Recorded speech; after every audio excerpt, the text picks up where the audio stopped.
sommes debout. On va juste faire une petite exhortation. On va répondre à une interrogation. Lisons dans Jean 9. Jean 9.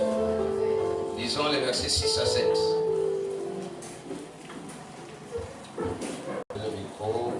Dans Jean 9, versets 6 à 7, version du second, la parole de Dieu dit: après avoir dit cela, il cracha à terre et fit de la boue avec sa salive.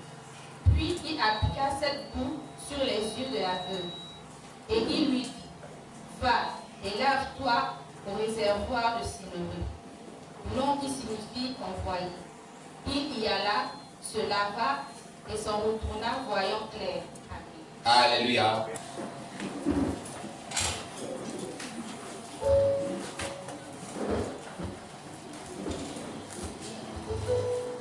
Dit dans le livre de Jean 9, versets 6 à 7, après avoir dit cela, c'est-à-dire qu'il avait dit certaines choses avant, il cracha à terre. Je voudrais que quelqu'un m'entende. Il cracha à terre et fit de la boue avec sa salive. Puis il appliqua cette boue sur les yeux de l'aveugle et lui dit: va et lave-toi au réservoir de Siloé, donc qui signifie envoyé. Il y alla, se lava et s'en retournant, voyant clair. Alléluia. Amen. Est-ce que tout le monde a cette version? C'est la version qui a paru, ou qui m'a paru un peu proche de l'idée que j'ai. En fait, il y a une question à laquelle nous devons répondre. Une question centrale ce matin, à laquelle je voudrais inviter chacun de nous à réfléchir. La question est celle-ci. Pourquoi est-ce que Jésus a craché à terre pour guérir les malades? Est-ce qu'il était obligé de le faire?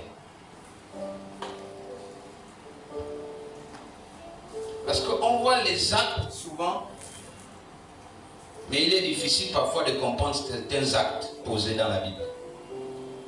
Si on n'a pas le Saint-Esprit, si on ne cherche pas, si on ne fouille pas, si on n'écoute pas aussi les autres, parfois on est perdu. C'est pour ça que je disais à quelqu'un pendant le week-end que personne ne peut être son propre sacrificateur. C'est-à-dire que même si tu es pasteur, si tu n'as plus d'église, il faut aller dans une église d'un frère, t'asseoir et être nourri. Tu ne peux pas dire parce que bon, comme je n'ai plus d'église, j'ai créé une église dans ma maison. Si tu n'as pas cet appel.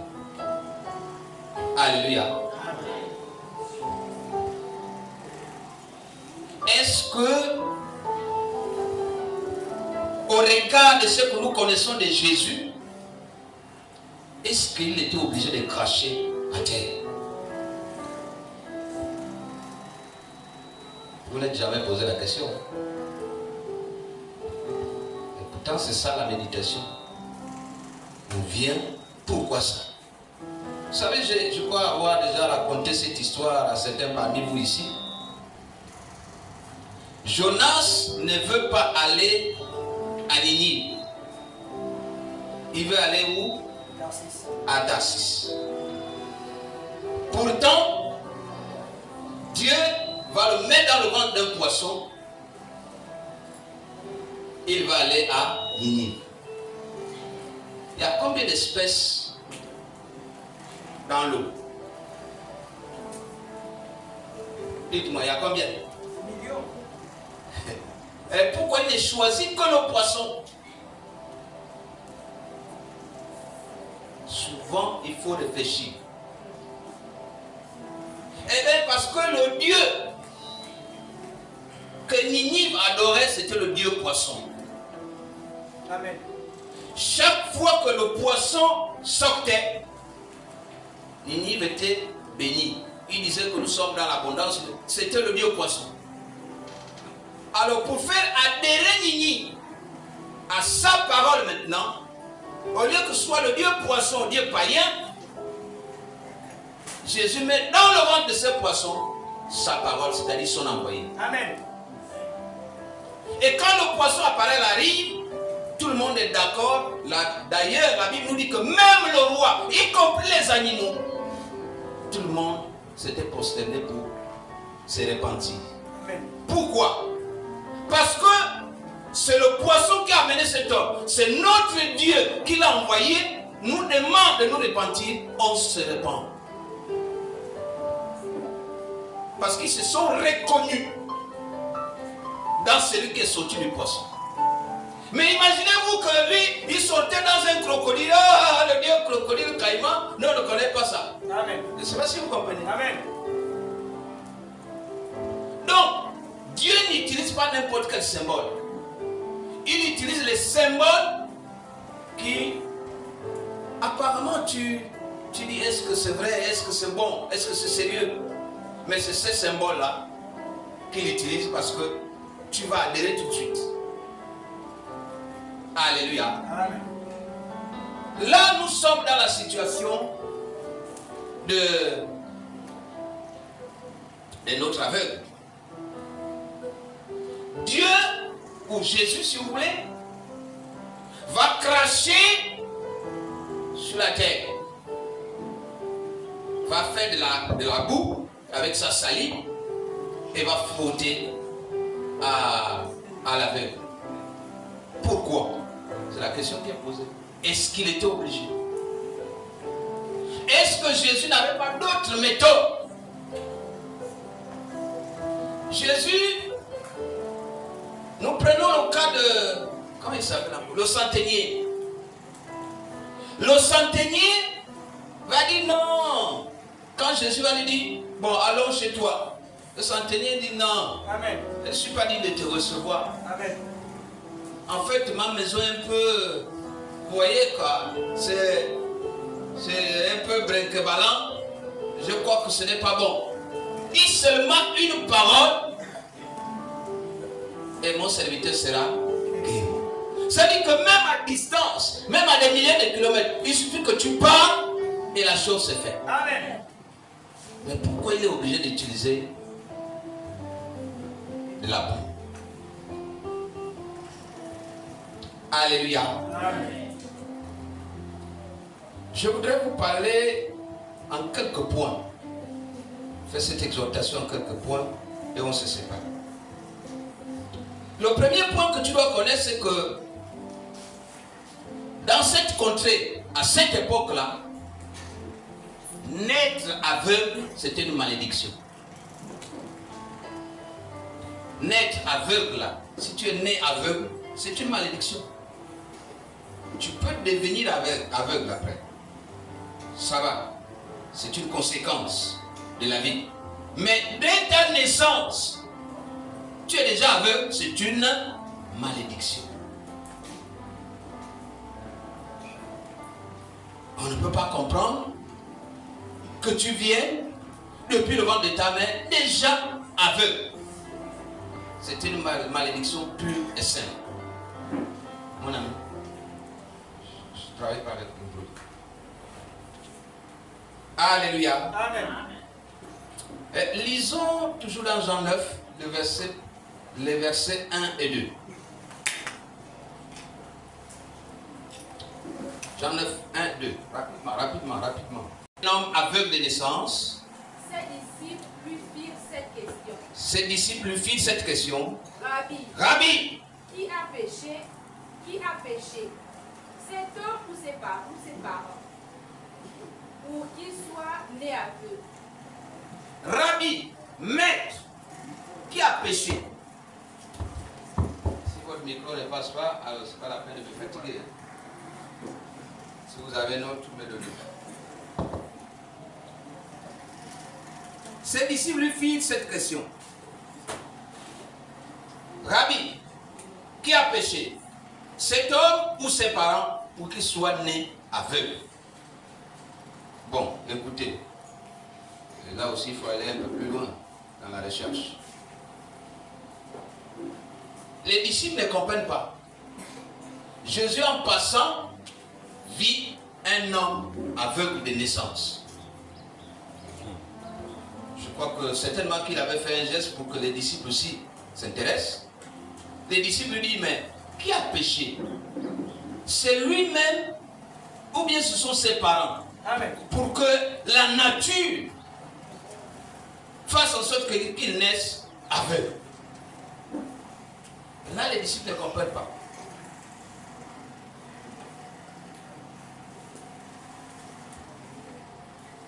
Ce matin, nous allons essayer, à la lumière des Écritures, essayer de répondre à cette question qui avait été posée à Jésus. Alléluia. Amen. Vous voyez que dans la tradition, je disais juive, lorsque tu es né avec une infirmité, avec un handicap de naissance, une infirmité de naissance, c'est une malédiction. Et pour te montrer que tu es maudit, écoutez-moi bien, pour te montrer que tu es maudit, les gens faisaient quoi? Ils venaient, quand ils te voient là, ils passent devant toi, ils crachent. Pouf, ils passent. Pouf, ils passent. Pouf, ils... Cracher au sol devant toi signifie qu'on te rappelait que tu es maudit. Est-ce que quelqu'un me comprend? Amen. Quand on crache au sol, là, on te voit, on regarde comme ça de haut, on crache, on passe. C'est pour te rappeler que tu es maudit. Alléluia. Amen. Mais il faut aussi comprendre que toujours dans cette même tradition, nous avons des problèmes avec notre micro. Alors, dites-moi à quel moment je dois le laisser. Définitivement, c'est bien de le laisser. C'est bien. Alléluia. Amen. C'est bien, j'ai les baffes. Vous me connaissez. Voilà. Donc, disais-je, lorsque tu es né avec une infirmité, non seulement on crachait au sol pour te montrer ou pour te rappeler que tu es maudit, mais en plus, les parents pouvaient te rejeter dans la rue à partir de l'âge de 13 ans. C'est-à-dire que si jusqu'à 13 ans, tu es resté avec la même infirmité, on te met dans la rue. C'était la tradition. Si tu es né avec une infirmité, je rappelle, la tradition juive faisait qu'à partir de l'âge de 13 ans, tu étais dans la rue. On te maintenait dans la maison jusqu'à 12 ans, 13 ans, allez, tu t'es débrouillé. Parce que tu es un maudit et tu as apporté la malédiction dans la maison. Alléluia. Amen. Notre ami de ces textes, dont on ne donne pas le nom, n'inventons pas. Alléluia. Amen. Et aussi, rentré dans cette tradition-là, a aussi subi cet exercice. Alléluia. Amen. Quand on te croisait, mon ami, on te faisait quand même comprendre.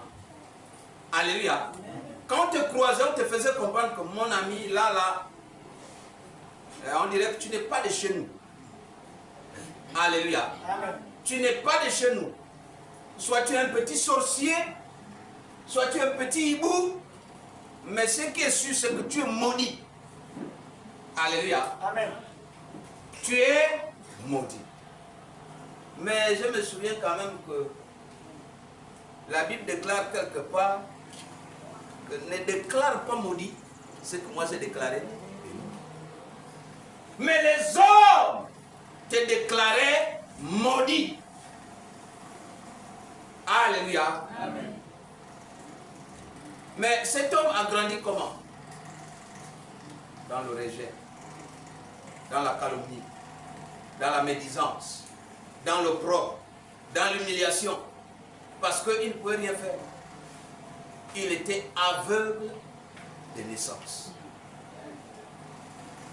Mais j'ai envie de dire, ou de rappeler, ou de répéter, pourquoi est-ce que Jésus va cracher au sol?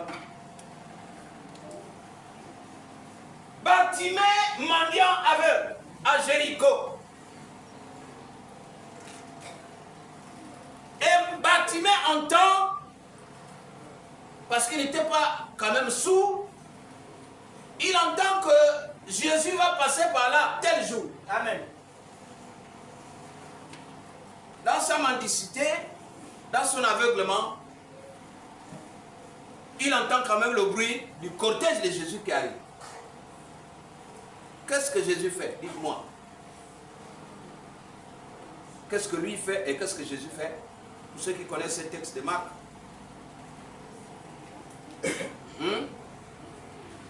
D'abord, lui-même va faire quoi? Il va commencer à crier. Rabbi, fils de David, aie pitié de moi. N'est-ce pas? Amen. Qu'est-ce que Jésus va dire? Jésus va dire quoi? Il va dire à ses disciples, appelez-le, amenez-le. Qu'est-ce que les autres vont dire? Ils vont dire, mais toi tu es un coin là, tu fais le bruit trop. Tu fais trop de bruit. Est-ce qu'un homme comme ça, de cette trempe, va s'arrêter pour toi? Mais lui, il se retourne, il dit, on m'appelle. Amen. Les disciples lui disent, enfin les disciples se disent, l'homme là on dirait qu'on ne le connaît pas trop bien. Jésus-Christ là on ne le connaît pas très bien. Ça doit être un petit fou. Non, le bruit là, il reconnaît que c'est lui, telle personne l'appelle. Comment il a su? Il dit non, on m'appelle. Amen. D'ailleurs un jour il dira, on m'a touché. Yes. N'est-ce pas? Amen. Avec une femme qui va poursuivre, là, qui va le poursuivre, qui va toucher le pan de sa robe. Et il dit non, on m'a touché. Amen. Bon, là il a entendu, on m'a appelé. Et qu'est-ce qu'il a dit? Venez. Et quand Bartimée arrive, il fait comment? Avant de se lever, il enlève son manteau. Il se lève, il va devant Jésus. Jésus lui dit, que veux-tu que je te fasse? Bartimée dit quoi? Je veux recouvrer la vue. Jésus a fait quoi? Il a fait quel geste? Il a simplement parlé et le type a recouvert la vue. Mais là, il va cracher. Il va former de la boue. Ensuite, il va appliquer aux yeux. Et la Bible nous dit quoi? Et le type, voyez maintenant clair. Alléluia. Amen.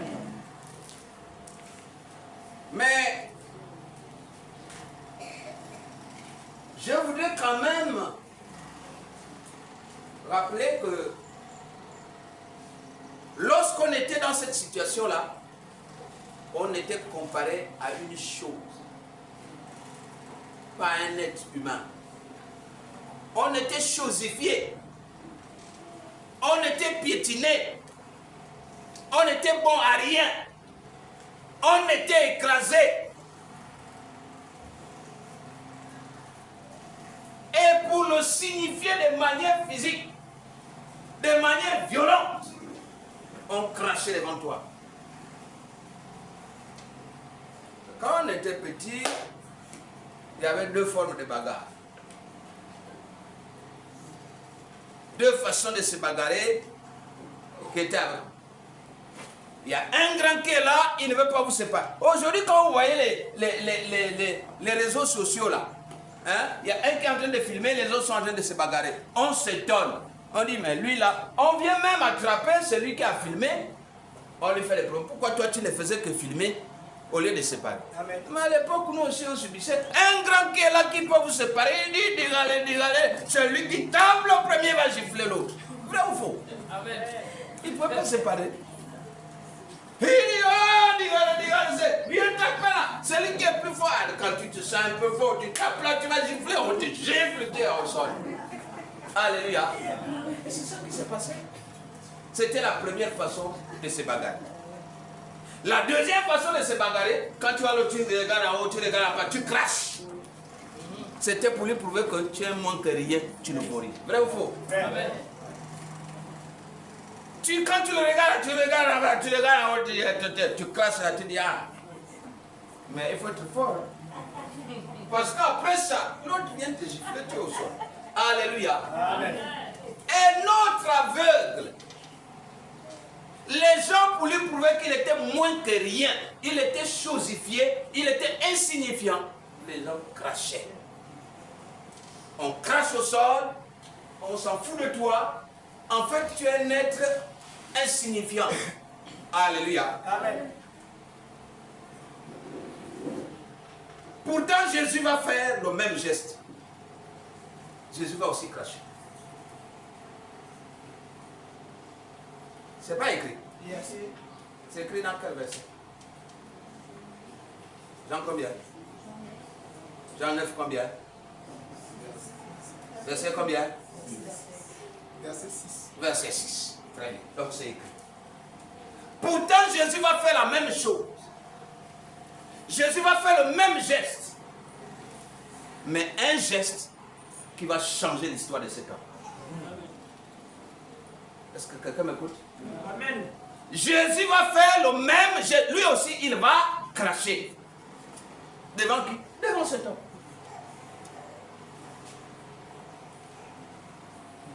Dis avec moi, il y a craché et crachat. Alléluia. Ah. Il y a les crachats qui te font gratter toute la nuit. Passe. Papa lit. Passe. Et comment il s'appelle en français? Le taureau. Le buffle. Quand le buffle crache sur toi, mon ami, quand le buffle te poursuit, dans la plaine, le seul arbre qu'on trouve dans la plaine, c'est les petits machins là. Hein? C'est des arbustes. Quand tu montes et que il n'a pas la possibilité de t'atteindre, il envoie les crashs. Il sait que dans les minutes qui suivent, tu vas le retrouver en bas. Amen. C'est ça le buffle. Amen. Le buffle te poursuit. Tu réussis quand même à t'échapper. Il faut aller loin. Mais quand il lance ses crachats, ça te touche. Il sait que dans les quelques secondes qui suivent, tu es avec lui. Amen. Vous serez ensemble, vous allez manger ensemble, vous allez dormir ensemble. Amen. Alléluia. Parce que les crachats là, ça fait gratter, les gratis-gratas.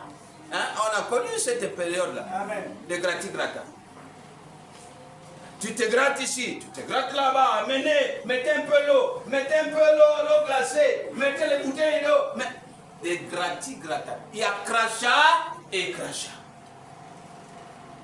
Le monde a craché pendant des années sur cet homme. Jésus vient aussi cracher. Ah! Jésus qu'on croyait qu'il venait libérer, il vient lui aussi cracher. Mais pourquoi il va cracher? C'est ça le plus important. C'est la question de ce matin. Tout le monde a craché. Jésus vient aussi cracher. Alléluia. Oui. Mais le crachat ou le geste de Jésus va changer toute la dynamique. Est-ce que quelqu'un me comprend? Est-ce que quelqu'un me comprend? Amen. Le crachat de Jésus, moi je préfère les crachats de Jésus. Les crachats de Jésus ne viennent pas pour humilier, les crachats de Jésus viennent pour restaurer. Amen. Alléluia. Amen. Tu vas comprendre. Je fais exprès. Je te fais tourner autour du pot. Après avoir dit cela, il crachait à terre et fit de la boue avec sa salive. Alléluia. Et fit de la boue avec sa salive. Il crachait lui aussi par terre, non pour maudire, mais pour transformer le symbole de la malédiction en symbole de bénédiction. Amen. C'est-à-dire que l'élément que le monde a utilisé pour te nuire, c'est le même élément que Jésus utilise pour te restaurer. Amen. Jésus ne change pas. Il dit, on t'a craché devant Yes. pour te détruire, Oui. pour t'écraser, pour t'ignorer. Je crache aussi. Amen. Je leur montre aussi qu'avec la même boue, avec les mêmes crachats, tu peux être restauré. Amen. Au nom de Jésus. Alléluia. Amen. Ton amen me gêne un peu. Jésus va transformer le symbole de la malédiction en un instrument de bénédiction, en un instrument de guérison. Amen. Il pouvait simplement parler, comme il avait fait avec Bartimée. Il pouvait simplement commander, et puis ça venait. Mais il dit quoi? Il dit, je veux leur montrer que ce que vous utilisez comme symbole de la malédiction, je veux utiliser le même symbole pour bénir. Ne déclarez pas maudit ce que moi j'ai déclaré béni. Alléluia. Est-ce que quelqu'un m'écoute ce matin? Amen. Amen. Jésus ne crache pas pour cracher. Il n'était pas obligé de le faire. Il pouvait parler et la chose se faisait. Amen. Mais il crache pour que l'ennemi, pour que l'adversaire, pour que le moqueur se rende compte que l'élément que moi j'utilise là, le même élément peut être utilisé par Dieu. Et changer le cours de l'histoire. Alléluia. Amen. Frères et sœurs, les crachats de Jésus, ce n'est pas la même chose que nos crachats. Nous crachons du venin tous les matins. Nous crachons du venin tous les jours. Nous crachons du venin vis-à-vis de nos frères, de nos sœurs. Mais lorsque Jésus crache sur eux, c'est pour les restaurer. Alléluia. Amen. Jésus ne crache pas pour venir maudire. Jésus ne crache pas pour venir humilier. Jésus ne crache pas pour venir écraser. Mais Jésus crache pour donner la restauration, pour apporter la lumière, pour apporter l'élévation, pour apporter la restauration. Alléluia. Amen. Toi qui écoutes ce message ce matin, toi qui es arrivé ce matin, je voulais simplement dire, peut-être qu'on t'a rejeté, peut-être qu'on t'a humilié, qu'on t'a rejeté dans la famille, on t'a rejeté dans ton quartier, on t'a rejeté dans ton clan, on t'a rejeté dans ton service.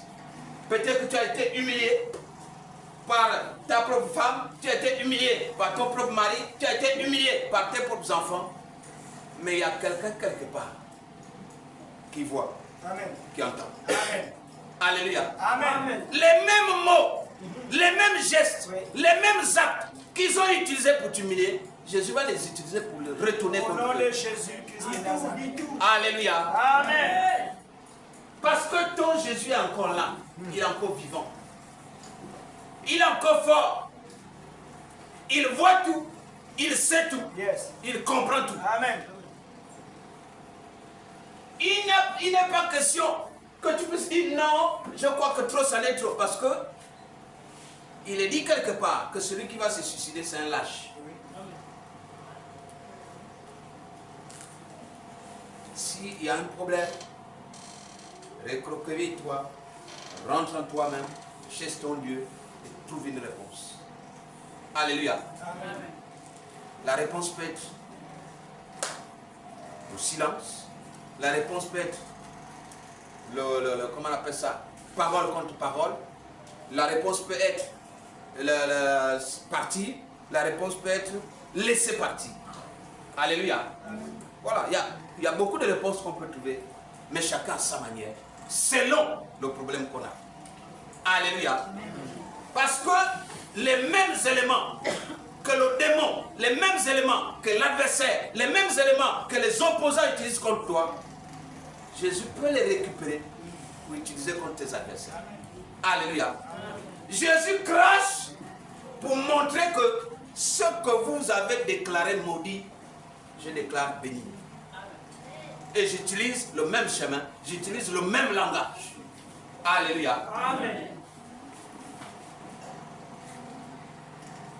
Peut-être qu'on t'a fait croire, comme on a fait croire à cet aveugle, que tu es une erreur de la nature, que tu as une malédiction plus, que tu ne seras jamais marié, que tu ne seras jamais, tu ne trouveras jamais du travail, que tu ne feras jamais ci, que tu ne feras jamais ça. Peut-être qu'on t'a dit cela.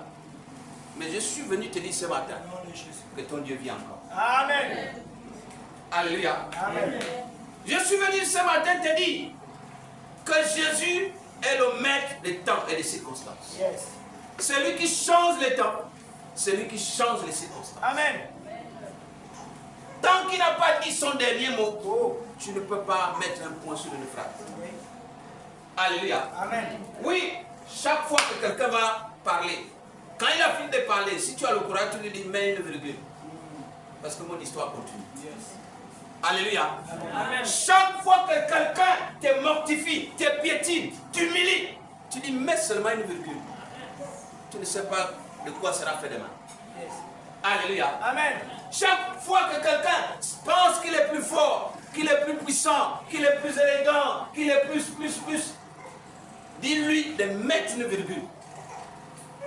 Parce que la gloire de la seconde maison sera plus grande que celle de la première. Amen.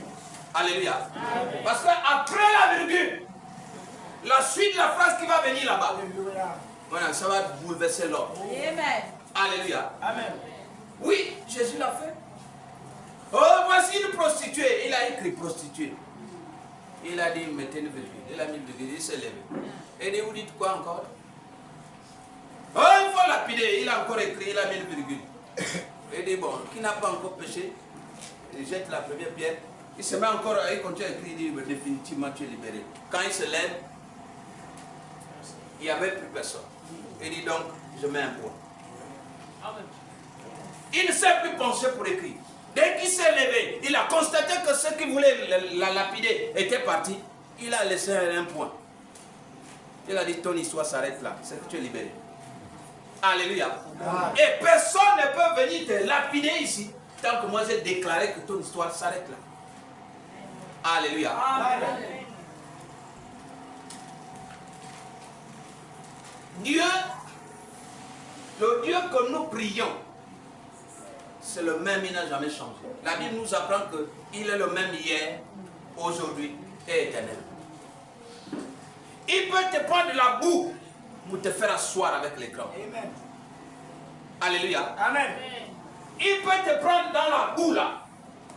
Il te lave, il te nettoie, il t'habille, il te repositionne et tu manges avec les grands. Alléluia. Amen. J'ai l'histoire, pendant que je parle, j'ai l'histoire de... Parce que c'est le message que j'ai préparé hier. Je ne sais pas pourquoi ce matin ce n'est plus le même que je prêche. J'ai préparé hier sur Méphibosheth. Méphibosheth, c'est le petit-fils de Saül. C'est le fils de Jonathan. Et Jonathan, c'est l'ami intime. La Bible dit que lorsque Jonathan avait vu David venir au palais, parce que Saül avait demandé à Isaïe, le père de David, envoie-moi ton jeune fils là. Et David est venu dans la maison de Saül pour venir jouer de la harpe. Et quand il jouait de la harpe, il chantait, le mauvais esprit venant de Dieu et qui agitait Saül sortait avec la louange. Amen. Maintenant, dans une guerre, Saül et son fils Jonathan, Jonathan qui est l'ami de David, dont les âmes se sont accordées, Saül et Jonathan vont mourir. Mais Jonathan va laisser un fils appelé Mephibosheth. Il avait 5 ans lorsque son père Jonathan meurt. La servante, la nourrice de cet enfant. Parce que souvent, quand un roi s'en va, on tue un roi, on brûle ses maisons, on tue en tout cas tous ceux qui étaient avec lui. Et la servante, craignant que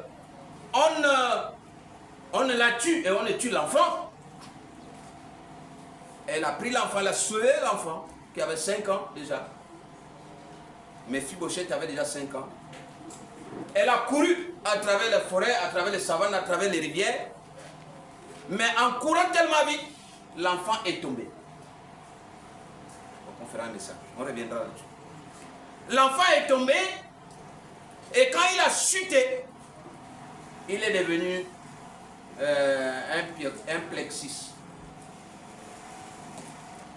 Il a perdu l'usage de ses 2 jambes. Il ne pouvait plus marcher.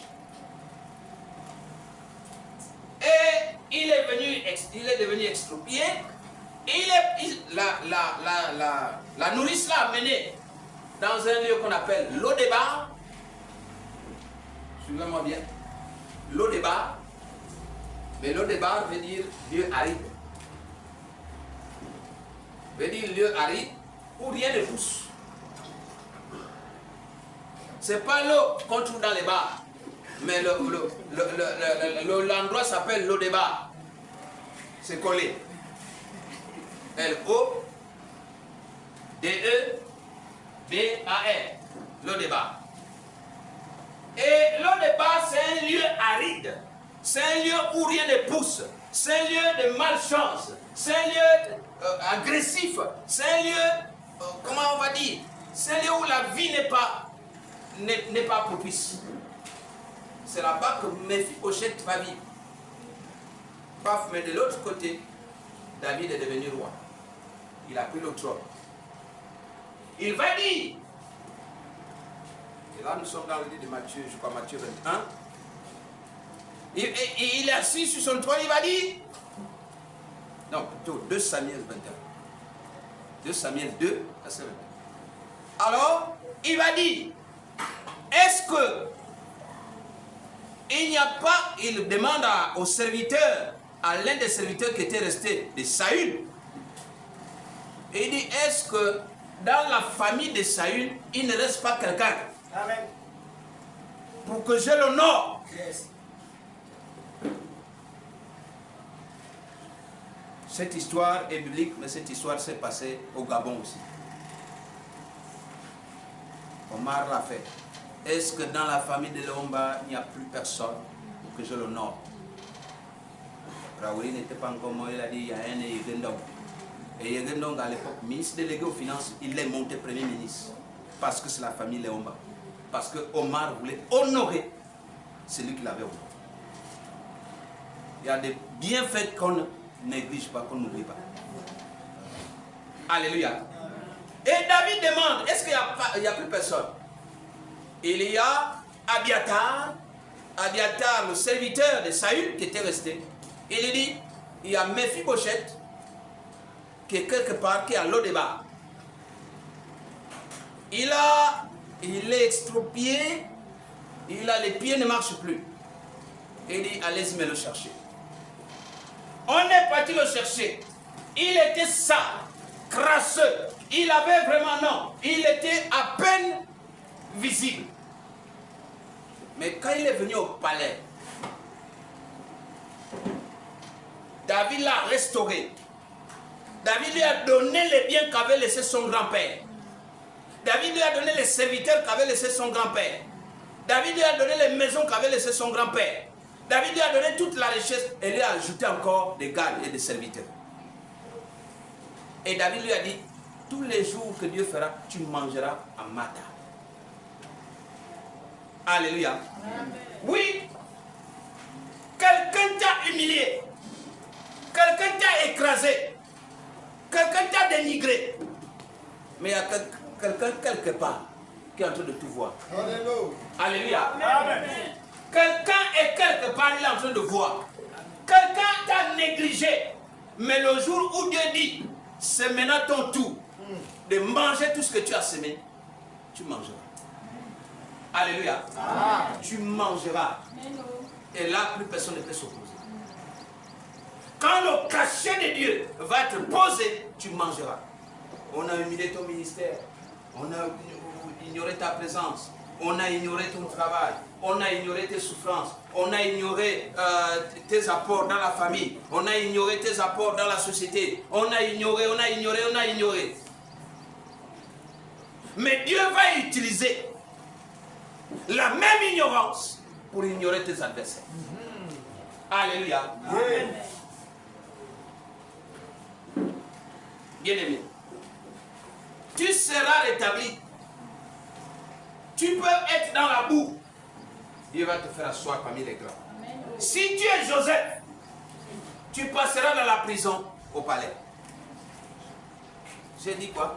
Si tu es Joseph, Joseph, c'est celui qui passe de la prison au palais. Quand tu sors de la prison, la direction qu'on te demande de prendre, c'est le palais. Est-ce que vous savez que, écoutez-moi bien, parce que vous écoutez la Bible comme si c'était un roman, et les gens pensent que... Et la phrase qui vous intéresse, celle-là, elle est vraie. Mais l'autre là, Mais s'il y a une phrase qui est vraie, ça veut dire que toute la Bible est vraie. Il y a des gens au Gabon, des hauts fonctionnaires, des hauts commis de l'État, qui n'ont aucun ministère, qui n'appartiennent à aucun ministère. Dès qu'ils perdent leur emploi, ils ne sont plus rien. Ils n'appartiennent à aucun ministère. Dès qu'ils sont rentrés, ils ont fini leurs études, ils sont rentrés, on leur a donné tout de suite de fonctions, ils ont travaillé directement conseiller à la présidence, directeur général de ci, directeur adjoint de cela. Et puis quand le temps passe, on dit bon, on recense, quel est ton ministère? Il n'a pas de ministère. Le faux papa Jean. Ça existe. Ça existe, ils sont nombreux. Je vous prends le défunt. Pas de la prison, il n'a jamais servi dans un gouvernement. Directement, il est premier ministre, gouverneur de l'Égypte. Alléluia. Il n'a aucune expérience. Mais tout de suite, dès qu'il sort de la prison, il est gradé au plus haut niveau. Dieu peut te prendre de la prison au palais. Mais si tu es Rahab, la prostituée, tu peux être sur la lignée royale. Pourquoi? Parce que Rahab, la prostituée professionnelle de Jéricho, qui était reconnue. En tout cas, tout Jéricho savait que Rahab était une prostituée.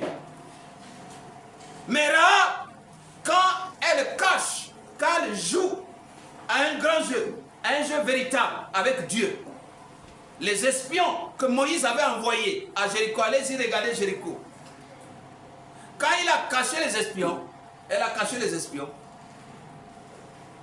Les autres lui ont dit, bon, ok, comme tu as caché les espions, tu nous as épargné de la mort, nous allons épargner toi-même et toute ta famille. Amen. Et quand ils s'en vont, Rahab la prostituée, l'ancienne prostituée, va épouser Salmon. Salmon va mettre au monde Boaz. Boaz va mettre au monde Obed. Obed va mettre au monde Isaïe. Isaïe va mettre au monde David. David va mettre au monde Jésus. Et donc Rahab est sous la lignée royale. La prostituée. Alléluia. La prostituée va être sous la lignée royale parce que Dieu n'avait pas encore fini d'écrire son histoire. Les hommes, le monde, voyaient que c'était une prostituée. Alors que, pour Dieu, Dieu l'avait placée à un poste où elle devait jouer un rôle important à un moment donné. Écoute-moi bien. Écoute-moi bien. C'était une prostituée. Mais elle avait été positionnée à un endroit où elle devait jouer un rôle plus tard. Yes. Et elle a saisi l'opportunité Amen. pour jouer son rôle. Amen. Amen. Amen. Alléluia. Amen. Il ne manque pas d'opportunité. Mais il manque de gens pour les saisir. Une journaliste Une journaliste vient voir Bill Gates. Elle va dire à Bill Gates, comment, qu'est-ce que tu appelles? Parce que la journaliste lui dit, mais tu es devenu riche comment? Comment tu as fait pour avoir cette richesse-là? Parce qu'à cette époque, c'est Bill Gates qui était le plus grand riche. Les Elon Musk, c'est aujourd'hui. Et il répond à la journaliste par ceci. Il prend son chéquier, il prend le bic, il donne à la journaliste et dit mettez le montant que vous voulez. Voici la réponse de Bill Gates. Quand la journaliste lui dit comment tu as fait pour devenir riche, il prend son chéquier, il prend le bic, il donne à la journaliste, il dit mettez le montant que vous voulez. Quel que soit le nombre de chiffres que vous mettez, je vous le donne. La journaliste a regardé et dit mais comment? Elle dit bon, vous venez de rater une opportunité, moi j'ai saisi les opportunités. Vous comprenez, non? Vous venez de rater une opportunité, moi pour devenir riche, j'ai saisi les opportunités. Je vous ai donné l'opportunité d'être riche, vous venez de rater. Vous mettez les chiffres que vous voulez. Je ne sais pas combien de milliards et de milliards que vous allez mettre, je vous verse tout dans votre compte. La journaliste dit non. Elle dit bon, vous venez de rater une opportunité. Moi, je suis devenu riche en m'accrochant aux opportunités. Rahab est devenu sur la lignée de Jésus en saisissant l'opportunité. Alléluia. Amen. Il ne manque pas d'opportunité. Mais toi, tu veux voir d'abord ce qui flash. Tu veux d'abord voir ce qui est clair. Tu veux d'abord voir ce qui est brillant. Mais tout ce qui est brillant n'est pas or. Alléluia. Amen. Et il y a les écailles de serpents qui brillent dans la nuit. Oui. Hein? Amen. Bon, tout ce qui est brillant n'est pas or. Il y a les écailles qui brillent. Alléluia. Jésus est capable de transformer le rejet. Jésus est capable de transformer la moquerie. Jésus est capable de transformer comment on appelle ça, on va dire toutes les malédictions, toutes les moqueries qu'on peut faire sur vous. Jésus est capable de les transformer. Alléluia. L'humiliation, Jésus peut transformer cela. Il est le seul qui a un laboratoire de transformation. Alléluia. La haine peut devenir la bénédiction. La tristesse peut devenir la joie. Alléluia. Les traumatismes peuvent devenir des instruments qui t'aident à monter. L'écrasement peut devenir des escaliers, des marches d'escalier. Parce que la Bible dit, assieds-toi là jusqu'à ce que je fasse de tes ennemis tes marchepieds. Amen. Amen. Oui, Dieu est capable encore. Mais il va utiliser ce que les hommes utilisent pour te maudire, pour te bénir avec. Amen. Alléluia. Amen. Ésaïe 61, verset 7.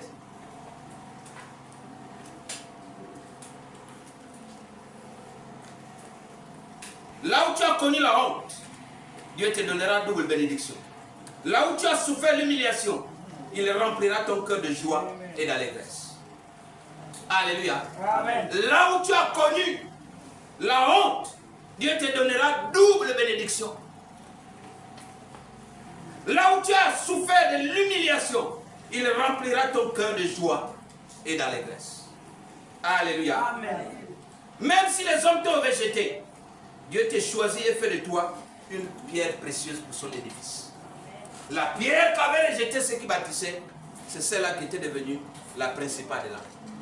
Alléluia. Amen. Même si on te rejette, même si on te néglige, même si on te piétine, mais Jésus est le seul qui va te récupérer.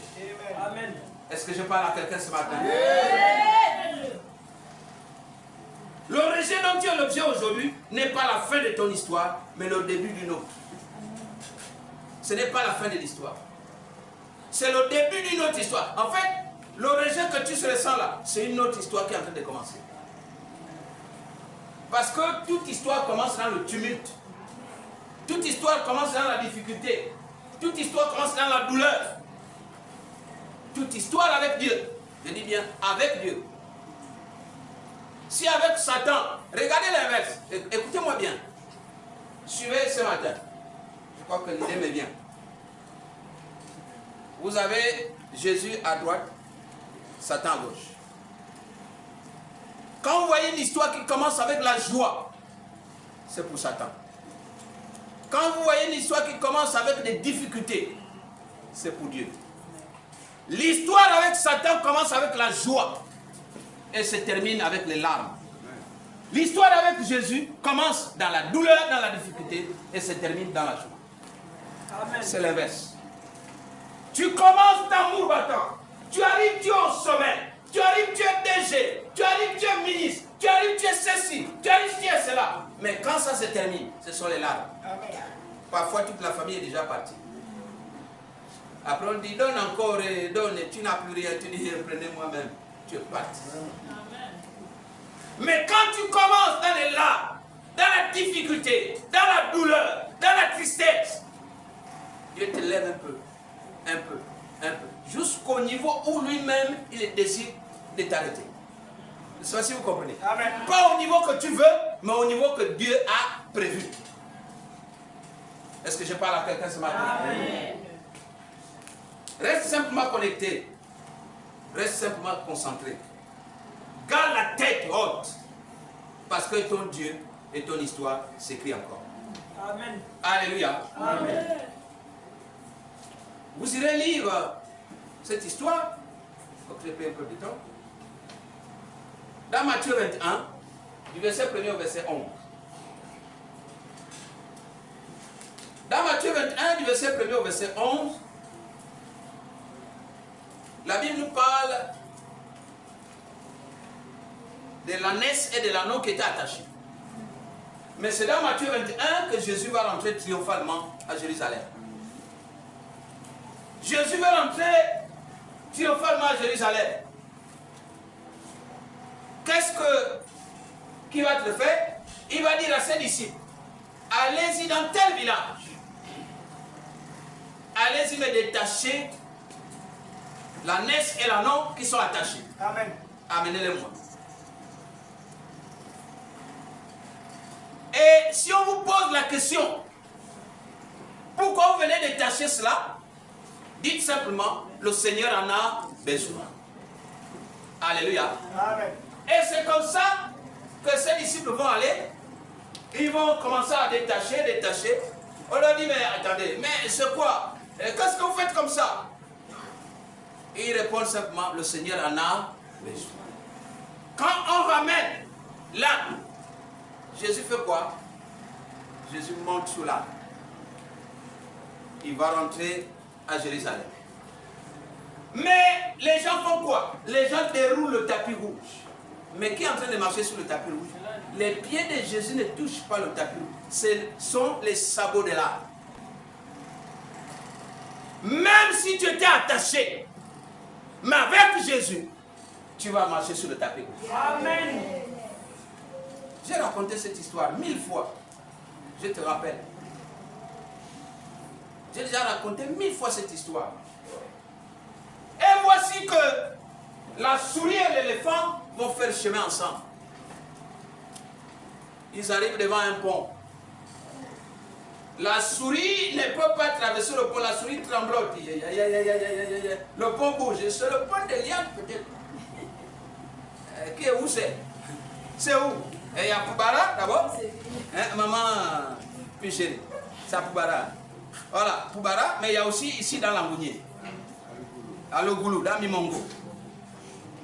Il y a aussi un pont à Liane.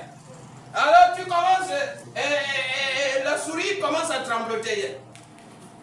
L'éléphant dit quoi? L'éléphant se court. L'éléphant dit à la souris, monte sur mon oreille. La souris monte sur l'oreille de l'éléphant. Et l'éléphant traverse tranquillement.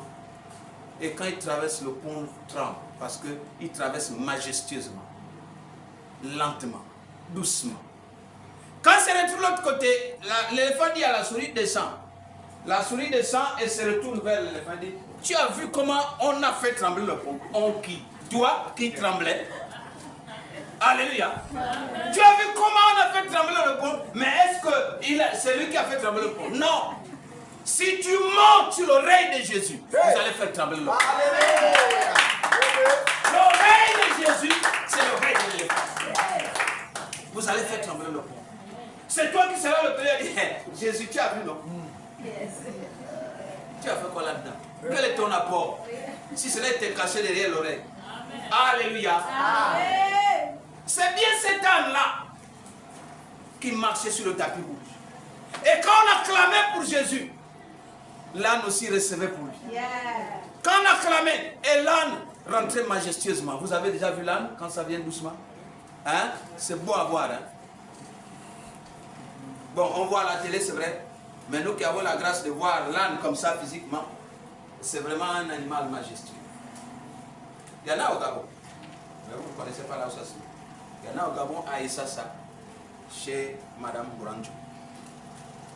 Nous avons visité cet endroit. Nous avons vu les chevaux là, mais vraiment c'est majestueux. Alléluia. Et quand ça marche doucement, quel ventard? Il n'y a pas un ventard comme ça. Vous avez déjà vu les ventards sur la tête? Vous voyez les chevaux là. Ventard, ça marche. Jésus arrive. Il rentre triomphalement à Jérusalem. On acclame. Hosanna. Hosanna au Fils du Très-Haut. Hosanna. Tout le monde crie Hosanna. Mais tout le monde va crier Hosanna lorsque tu rentreras avec Jésus dans tes bénédictions. Tout le monde. Il n'y aura pas d'exception.